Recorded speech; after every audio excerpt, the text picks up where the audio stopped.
A couple of months ago, I pre-ordered the Dualsense Edge controller from Sony, and it showed up today on release day, so let's review it. If you like this video or find it helpful in any way, please give it a thumbs up, and if you're new around here, please subscribe for more content. For those of you who don't know, the Dualsense Edge is Sony's answer to Microsoft's Elite series of customizable controllers. These are basically first-party attempts to recreate what scuf does, and I liked my Elite controller, so I figured I'd give it a shot with Sony as well. Alright, that's enough talking.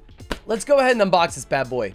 Live first impressions of this new $200 controller from Sony. Is it worth $200? Probably not. Please like and share this video so it can get lots of views and it can help pay for this stupid thing. Doing it for you people. We got a box within a box. Very classy. Ooh.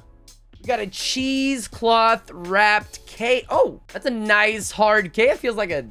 That is solid, okay. So the Xbox Series Elite 2 controller comes with like a backpack feeling case.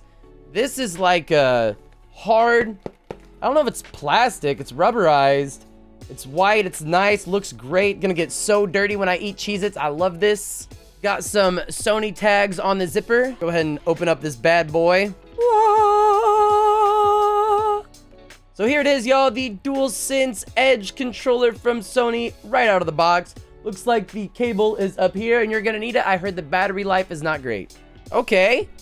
All right, so initially right out of the box, you know, compared to a normal Dualsense controller, basically the same.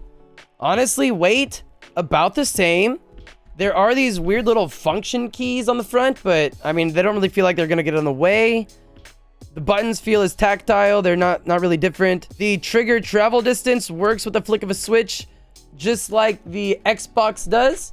So you can just like, you know, adjust for far travel length. Or if you're playing a shooter, you know, quick travel length, hair triggers. You know, that's hardware on the controller. You don't have to worry about adjusting anything extra with that. The back grips are more rubberized. The rest of the controller, yeah, the rest of the controller feels the same, but the back grips are definitely rubberized. They have a grooved texture on it. Definitely helps with the grip. Feels a little nicer in the hand. But other than that, it feels exactly the same. Like I said, weight, material, all of that is the same. It looks nice. And of course, it's got the gloss if you're into that look. All right, so the first impressions were pretty solid. I don't really quite understand why this controller is $200, but I digress. This is a $199 controller, so do keep that in mind. So some main comparisons between the Elite and the Dualsense Edge straight up. Now, keep in mind, I have the Elite Series 2. I don't think it really matters. But Xbox gives you the option for 4 paddles on the back of your controller, where the Dualsense Edge only has the option to include 2 of the paddles at a time. The spare sticks that come with the Dualsense Edge are different heights, so you can go with a short stick setup or a long stick setup, or even mix and match. I will say that the sticks that come with it are convex instead of concave. The stock sticks are concave, which is the indented sticks. I prefer those, so I don't see myself using the additional sticks, but I might try the different heights at some point. I wish they would have included a convex set of short sticks or something like that.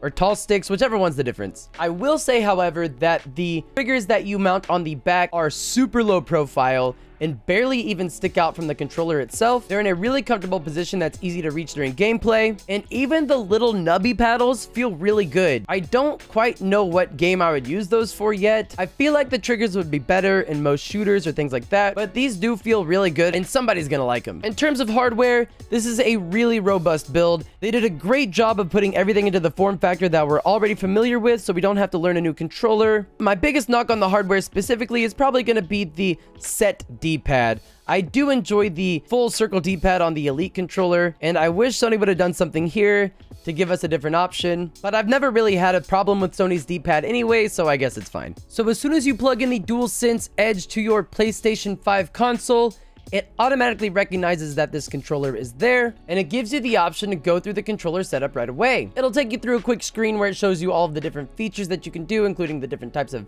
buttons you can swap out and all of that. And it introduces the idea of profiles, where you can have 3 different saved profiles between different games that are quickly accessible and interchangeable during gameplay via the function buttons below the sticks. So once you get all through that, you can come to the setup process, and it starts you at the custom profiles section. Let's go ahead and make a profile for a shooter. We're gonna click create a custom profile, and then we'll go ahead and name it shooter. So now we can customize the button assignments for shooter. Let's go down to the sticks. We'll make the right stick jump, and we will make the left stick slide. Where's R3 at? There it is, R3.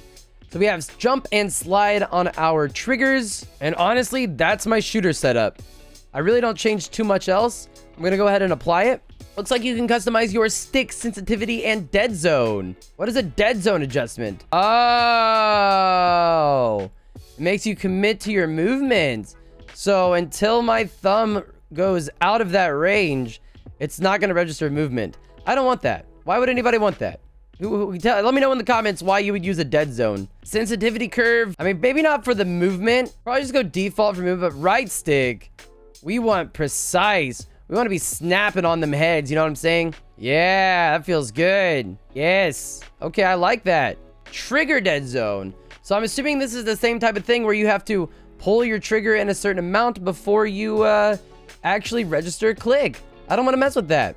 In fact, why would anybody mess with that? I still don't get why you would mess with this. Guys, why would you mess with this? Please let me know. Vibration intensity, the vibrations. We're going strong, baby. And trigger effect intensity. We want strong trigger effects. Your customization is saved as a profile. Head to this profile, select it. Very cool. So now we have our shooter profile. So simply pressing function and circle swapped my profile. I'm gonna go back to default. Function triangle will do that. Very cool. Very easy to do. Very fast. And I love that it's built into the console. Looks like this is just in your normal accessories menu, so you can access this at any time. And just like that, we are ready to hop in a game and see what is going on. So after playing some games for a few hours, I must say that the controller performs just like I would expect it to. The triggers feel great. The travel distance on L2, R2 make a big difference. And my biggest gripe is the same as everybody else's. That freaking battery life, man. Luckily, I have a monitor set up, so I'm really close and always plugged in anyway. But if you have a living room type setup, you're not gonna get a 12-hour gaming session from this controller. You're just not. You're gonna have to charge it at some point. So final thoughts. I think Sony is honestly out of their mind charging $200 for this controller. When you take a look at the market and see the Elite Series 2 controller often on sale for at or below $150, and then you look at scufs, and you can get a top of the line scuf PS5 controller for about $220 and customize it starting at about $240. I think there are some better options out there. If you want this strictly for PC gaming, like I said, the Elite controllers are often cheaper. What it comes down to at that point is if you like the Dualsense or the Xbox form factor. I personally like the PlayStation form factor more. If you have a PS5, obviously the Xbox controller is out of the question.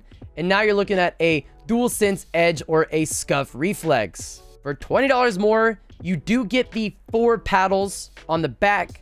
And like I said, for just a tad bit more, you can customize it if you're into that sort of thing.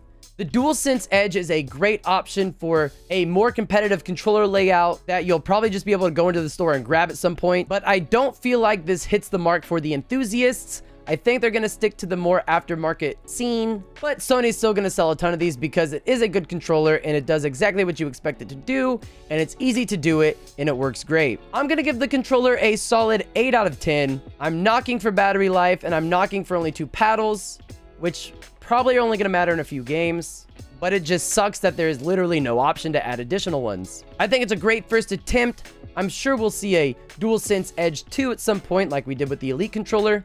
And I'm certainly excited to keep playing games with my new Dualsense Edge. Like I said, guys, if you found this video helpful in any way, please give it a thumbs up because that helps me a ton. I paid for the controller out of my pocket, so if we can share this video and get tons of views, that would be great. Maybe we can help pay a little bit of it off. I mostly kid, but seriously, if you're new around here, make sure you subscribe for more content in the future. And no matter what controller you have, friends, happy gaming, and we'll see you in the next one.